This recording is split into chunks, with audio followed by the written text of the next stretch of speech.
Très bonjour, je suis Sylvie Ambroise. Bienvenue aux Nouvelles nationales d'APTN. La mort de Raphaël André, un itinérant Innu à Montréal, est maintenant la source de tensions entre tous les paliers gouvernementaux. Tous se demandent qui est responsable. Mais dans sa communauté au nord du Québec, la famille de André et son entourage se demandent comment se souviendront-ils de lui.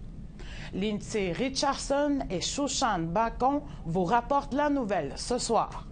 Il y a un mot en Innu pour décrire le genre d'homme qu'était Raphaël André, Nuchemiunu, un amateur de plein air des forêts bordant sa communauté natale de Matimekush-Lac-John.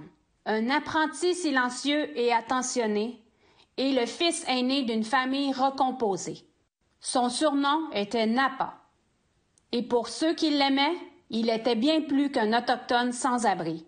Il a été retrouvé mort non loin du refuge qu'il fréquentait à Montréal. En Innu, Daniel André, le père de Napa, dit que son fils téléphonait souvent à la maison. Mais il n'est pas revenu chez lui en personne depuis 2019, lors du rassemblement des aînés à Magnotenam. La dernière fois qu'ils ont entendu parler de lui, c'était un mercredi. 4 jours plus tard, le corps de Napa a été retrouvé dans une toilette portative où il a passé la nuit. C'est une image dont son père n'arrive pas à se défaire.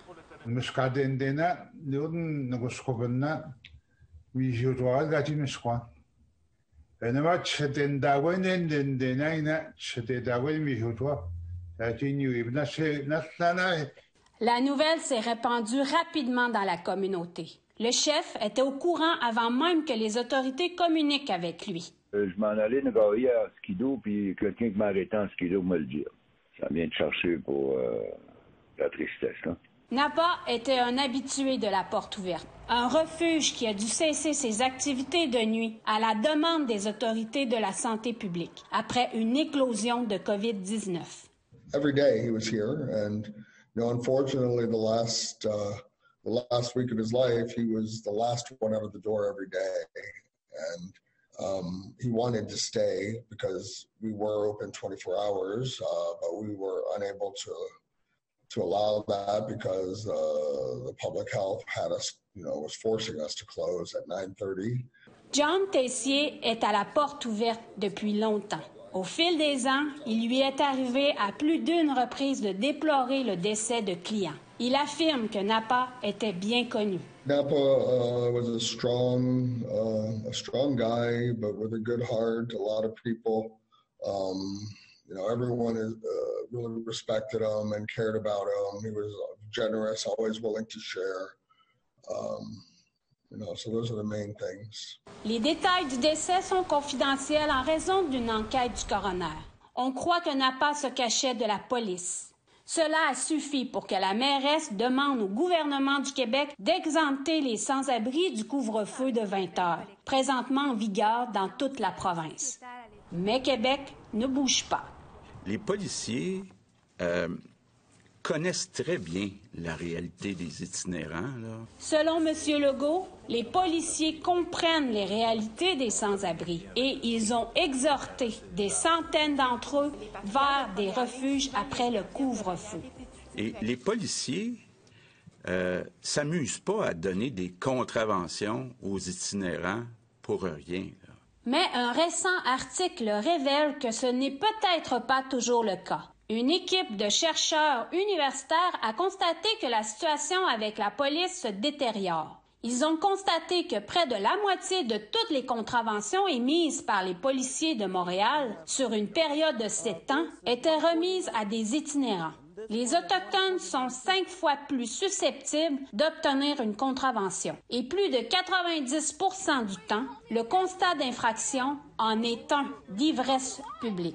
C'est la raison pour laquelle nous continuons de réclamer davantage de refuges où la consommation d'alcool est autorisée, où les clients aux prises avec des problèmes de dépendance peuvent consommer de petites quantités d'alcool dans un environnement sécuritaire. Pendant ce temps, Le ministre responsable des Affaires autochtones, Yann Lafrenière, exhorte à la patience. Voici la déclaration du ministre, lui-même un ancien agent de la SPVM. Il n'y a pas de solution simple aux problèmes complexes. Il s'oppose à l'exemption du couvre-feu, mais quelques mesures de redressement temporaire ont été prises la semaine dernière. Un stade de l'est de la ville devient un refuge. Il est même question d'installer des tentes chauffées au Square Cabot, un lieu de rassemblement bien connu de la population autochtone en milieu urbain. Pour sa part, John Tessier affirme que la porte ouverte est sur le point de reprendre ses activités jour et nuit à nouveau. The best way we can honor his life is to fight and to make sure that things like this don't happen again. Au nord, la maire de Napa explique en Ascapi qu'il est difficile de penser à autre chose.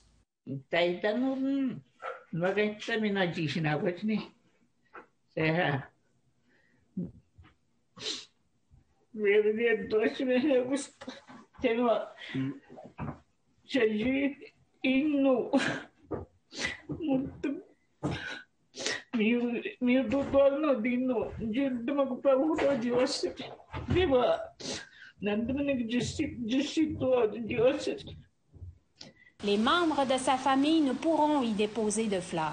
Ils ne connaissent personne à Montréal. Alors, ils ont un message à laisser à leur fils. On se souviendra de toi. Et à la société, ils en offrent un autre. Vous pouvez faire mieux. Chouchane Bacon, Nouvelle nationale d'APTN, Montréal. Après la pause, Québec s'oppose aux efforts de l'ONU concernant les droits des peuples autochtones. Soyez là.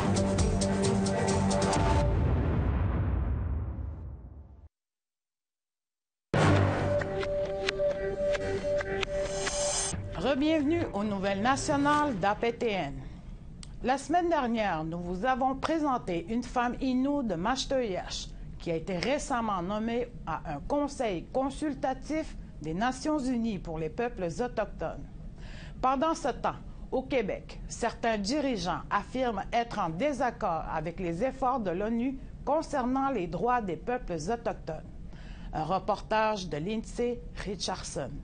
Les Premières Nations du Canada ont une nouvelle représentante aux Nations unies. Oui, je m'appelle Marjolaine Etienne. Je viens de la communauté de Machteyache. Je suis de la nation Innu. Marjolaine Etienne est originaire de Machteyache, une communauté de 2200 personnes dans la région du Saguenay. Elle a décroché un poste sur un conseil consultatif de l'ONU. La nouvelle ne pouvait tomber à un meilleur moment. Je pense, venant quelques jours avant les fêtes, donc j'ai vraiment trouvé que c'était vraiment un beau cadeau de Noël. Étienne a 15 ans d'expérience en politique. Elle est directrice générale d'une société médiatique locale. Elle a reçu une formation sur les droits de la personne aux Nations unies à Genève en 2018. Cette nouvelle occasion n'est donc pas prise à la légère. Je me suis sentie effectivement comme femme, comme mère de famille, Coco, moi aussi également grand-mère. Tout cet aspect-là venait faire en sorte effectivement que je sentais dans moi que c'était une autre étape de ma carrière professionnelle que je passais. La Déclaration des Nations unies sur les droits des peuples autochtones fait actuellement l'objet d'un débat sur la scène fédérale. Le projet de loi C-15 vise à en faire une loi. Mais tout le monde n'est pas d'accord. Une enquête de l'Institut économique de Montréal démontre que la déclaration de l'ONU est loin d'obtenir la faveur populaire au Québec. En résumé, le président de l'Institut a déclaré « Les Québécois s'opposent aux droits spéciaux ou supplémentaires que certains politiciens semblent vouloir conférer aux Premières Nations. » La DDPA est souvent rejetée parce qu'on croit qu'elle donnerait aux Premières Nations le droit de veto sur les projets de développement. Plus de la moitié des répondants à l'enquête de l'Institut économique estiment que les gouvernements fédéraux et provinciaux devraient avoir le dernier mot. 66% des partisans du gouvernement Legault croient que les Premières Nations ne devraient en aucun cas avoir des droits spéciaux. Mais la ministre responsable des Affaires autochtones du Québec croit que certaines parties de la déclaration sont réalisables. Alors, le principe est intéressant, mais c'est dans l'application, on voulait s'assurer que les responsabilités des provinces soient respectées. C'est pour ça que nous sommes 7 provinces à avoir fait la même demande. Cela étant dit, Étienne n'aura pas à intervenir en faveur de la DDPA. Elle conseillera plutôt les fonctionnaires sur l'utilisation d'un fonds qui permettrait aux peuples autochtones du monde entier de participer aux sommets et aux ateliers de l'ONU. Dès que j'ai reçu la nouvelle, en fait, j'étais fière de moi, j'étais fière de ma famille, j'étais fière de ma communauté. En fait, j'étais fière pour tout le monde. Et puis, je trouvais effectivement que c'était un bel honneur et puis une belle reconnaissance aussi au niveau de cette annonce-là. La première réunion virtuelle pour Mme Étienne est prévue au mois de février. Lindsay Richardson, Nouvelle nationale d'APTN, Montréal. Service aux Autochtones Canada a récemment fait le point à Ottawa sur le déploiement des vaccins dans les communautés autochtones. En ce qui concerne la poursuite de la campagne, le ministère a assuré que le retard dans la livraison du vaccin Pfizer n'aura pas d'incidence sur la vaccination des communautés autochtones éloignées, où l'administration du vaccin Moderna avance bien. Cependant, les plans pour la vaccination des personnes autochtones vivant dans les centres urbains sont toujours en cours d'élaboration. You're dealing with a phase of the rollout that hasn't quite come yet. Obviously, our concern with that high side in Vancouver is top of mind in Winnipeg. This is sort of the phase 1B or 2 of the rollout of the vaccine when the numbers get larger and reflecting the need to distribute vaccines that are to those that are the most vulnerable. Un jeune couple algonquin de Golden Lake en Ontario a récemment reçu des nouvelles bouleversantes. Leur fils âgé de 14 mois souffre d'un trouble génétique qui met sa vie en danger. Au départ, la situation semblait catastrophique parce que le traitement coûte 2,8 millions de dollars et l'Ontario ne voulait pas en assumer les frais. Pourtant, comme l'explique Jimmy Pachagumskum, l'histoire connaît un heureux dénouement.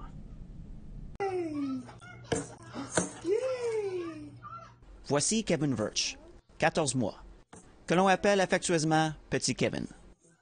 L'an dernier, on lui a diagnostiqué une amyotrophie spinale de type 2. Ce trouble qui touche un enfant sur 10 000 peut entraîner la paralysie ou même la mort s'il n'est pas traité convenablement. Oh, well, when Kevin since he was born, like he was reaching all of his milestones and building his muscles and like lifting his head up and clapping and waving and rolling over. And then at about 6 months, we started to realize that he was losing those. And that's what the real indication was of noticing that there was something wrong. Le traitement pour ce trouble génétique consiste à un médicament, Zolgensma, mais il coûte 2,8 millions de dollars. La page GoFundMe de la famille a permis de recueillir 100 000 dollars, mais elle a cessé de recevoir des dons car la bonne nouvelle, c'est que les médicaments seront couverts selon le principe de Jordan. Dana et Brody Virch, les parents de petit Kevin, discutent de tous les processus. Brody's mom, my mother-in-law, Jess Virch, did that all. We filled out some papers through Brody's status. I know that. And then they pretty well got back to us that day, later in the evening, that it's good. They'll approve Kevin and cover the... We had a lot of help through Chief and Council, too. And all the band at Algonquins of Pikwakanagan. Pour ses parents, le fait que petit Kevin puisse recevoir le traitement dont il a besoin relève du miracle. It's really great. It's scary coming up to treatments and knowing that we've still got to go through physiotherapy and stuff, and just reading the possible side effects is, I don't know, nerve-wracking too at the same time. But I'm very grateful for how everything went down. It's pretty amazing. Petit Kevin recevra l'injection unique de Zolgensma en février. Il ne s'agit pas d'un remède, mais combiné avec la physiothérapie, sa meilleure chance. Un reportage de Jamie Pachagumskum. I love you. Les Nouvelles nationales d'APTN, Ottawa. Il y a des bonnes nouvelles pour les amateurs de télévision inuit. Maintenant, Ovagout TV est en ondes. C'est un réseau de télévision nationale qui diffuse entièrement en Inuktitut, 24 heures sur 24 et 7 jours sur 7, sur char direct à l'échelle nationale et en ligne sur ovagout.tv. Ovagout TV est le résultat de 40 ans de travail pour amener à l'écran la culture inuite et pour permettre la sauvegarde de la langue l'inuktitut. Uvaguktivi, ça veut dire nous en inuktitut. Puis c'est vraiment important parce que c'est un mot de Inuit. C'est la première chant d'Inuit de Canada. Pour ça, c'est vraiment important, la langue d'inuktitut. Après la pause, le docteur André Corriveau sera en entrevue pour répondre à vos questions à propos de la vaccination. Soyez là.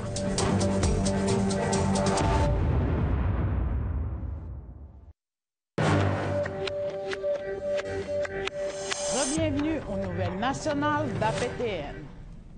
Nous accueillons cette semaine pour la deuxième fois le docteur André Corriveau, médecin spécialiste et consultant des services aux Autochtones Canada, afin de répondre aux questions provenant de notre audience à propos de la vaccination. Shoshan Bacon s'est entretenu avec lui. Les voici. Re-bienvenue aux Nouvelles nationales d'APTN, docteur Corriveau.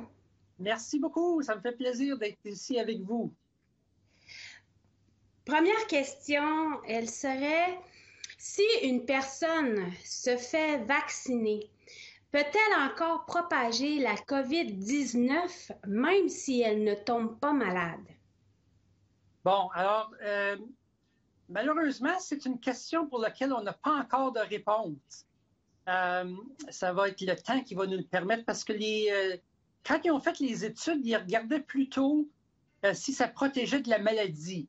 Alors, les études ont été faites en fonction du fait que maintenant, on sait que c'est efficace pour prévenir de faire la COVID-19 en termes de maladies sévères, mais on ne sait pas pour sûr si le vaccin va protéger contre acquérir l'infection et pouvoir le propager de façon asymptomatique. On espère que ça va être efficace, mais pour l'instant, on ne peut pas dire oui de façon affirmative. OK. Puis je rends visite à ma grand-mère de 94 ans qui s'est fait vacciner. Ou toutes les deux, on doit être vaccinés? Bon, encore là, tu vois, la vaccination ne réduira pas immédiatement le besoin de continuer à appliquer des mesures de prévention, de distanciation sociale, de porter un masque, de se laver les mains fréquemment. Alors, toutes ces mesures-là vont demeurer importantes pour deux raisons principales. Une, c'est la raison qu'on vient de discuter, c'est qu'on ne sait pas si le vaccin protège non seulement contre la maladie de la COVID-19, mais le fait d'acquérir le virus puis de pouvoir le propager. D'autre part, le vaccin n'est jamais efficace à 100%, même si, comme dans ce cas-ci, on sait qu'à peu près 2 doses, là, les études ont démontré que le vaccin était efficace à 95-97%. Ça reste quand même qu'il y a 5% des personnes qui se font vacciner qui vont quand même pouvoir d'être pas complètement protégés. Et à ce moment-là, ça va être important. Tant qu'on va continuer à avoir des éclosions, c'est ce petit pourcentage de personnes qui ne sont pas immunisées avec le vaccin vont continuer à être à risque. Quand il n'y aura plus d'éclosion, quand on va avoir contrôlé ça dans la majorité de la population, à ce moment-là, ça va être beaucoup plus moins à risque, disons, de reprendre toutes nos activités normales. OK. Puis les populations autochtones urbaines, est-ce qu'elles vont avoir une priorité sur les populations allochtones pour le vaccin? Bon, ça dépend beaucoup de deux choses. Ça varie d'une province à l'autre. Puis, évidemment, la priorité, vu qu'il y a une grosse pénurie de vaccins en ce moment, la priorité avait été donnée aux communautés qui sont plus isolées ou plus éloignées. Évidemment, ça a déjà commencé, mais vous avez appris, je suis certain, dans les derniers jours, que Pfizer interrompt sa distribution de vaccins pour au moins une semaine. Ça va ralentir les choses beaucoup d'ici dans le prochain mois. Quoique, ils nous disent que ça va accélérer dans la suite. Dans les milieux urbains, je pense que ce qui va se passer, c'est que les groupes prioritaires ils vont être suivis plus de façon égale, population autochtone ou non, dans le sens que les personnes les plus âgées, celles qui ont des maladies chroniques, vont être probablement avoir accès au vaccin plus rapidement que d'autres. Mais c'est encore en discussion, dans le fond, parce qu'il y a tellement peu de vaccins en ce moment qu'on est obligé de prioriser dans les priorités. Et les communautés qui sont plus éloignées ont reçu la priorité pour le vaccin Moderna, qui lui, n'est pas affecté par la pénurie. OK. Puis combien de temps le vaccin nous protège-t-il? Certaines personnes ont été vaccinées à Montréal, ont contracté le COVID-19 après avoir reçu le vaccin. Comment est-ce arrivé? Bon, mais ça, d'une part, ça s'explique que si on vaccine durant une période d'éclosion, il y a des gens qui vont recevoir le vaccin aujourd'hui, qui ont été exposés au virus hier. Puis le virus est déjà dans leur corps. Alors, même s'ils reçoivent le vaccin, ils vont quand même faire la maladie, malheureusement. Ça prend au moins 10 à 14 jours avant que le vaccin soit pleinement efficace et qui protège la personne qui a reçu le vaccin. Et la protection plus longue durée, ça va prendre la deuxième dose. Alors, on est encore en cheminement là, dans cette situation-là, où malheureusement, quand le vaccin est donné durant une période d'éclosion où il y a beaucoup de maladies autour, il va y avoir des gens qui vont se faire vacciner, mais qui sont déjà en incubation du virus, puis qui vont malheureusement quand même faire la maladie. Après avoir été vacciné, c'est important que les gens continuent à porter le masque et à se laver les mains et tout ce qui demande en procédure sanitaire. Oui, mais on a parlé tout à l'heure au début. Premièrement, on ne sait pas si le fait d'être vacciné prévient d'acquérir le virus puis de pouvoir le propager quand même si on n'a pas de symptômes. Alors, ça va être d'ici quelques mois, on va avoir une réponse à cette question-là, mais pour l'instant, on n'est pas encore certain que ça protège complètement d'acquérir le virus. Puis d'autre part, comme on a parlé, le vaccin n'est jamais à 100%. Il y a toujours, même si c'est un petit nombre de personnes qui ne sont pas protégées par le vaccin, puis il va falloir continuer à appliquer les mesures de santé publique. Peut-être moins de façon rigoureuse, mais quand même, tant que la majorité de la population n'aura pas été vaccinée. OK. Puis peut-on toujours attraper le virus après avoir reçu le vaccin? C'est ça. C'est possible que les gens puissent continuer à attraper le virus et le propager, même s'ils ont été vaccinés et même s'ils ne font pas de maladie, même s'ils ne deviennent pas malades. Alors, on n'a pas la réponse à ça encore. C'est trop tôt. Ça fait pas assez longtemps que le vaccin a été développé pour qu'on sache cet aspect-là. Parfait. Merci beaucoup, Dr. Corriveau, d'avoir accepté de répondre encore à nos questions. Oui, ça me fait grand plaisir. Puis n'importe quand. Bonne journée. C'est ce qui conclut le bulletin de nouvelles nationales d'APTN. Je suis Sylvie Ambroise. Merci beaucoup d'avoir été des nôtres. Prenez soin de vous et à la semaine prochaine. Yahweh.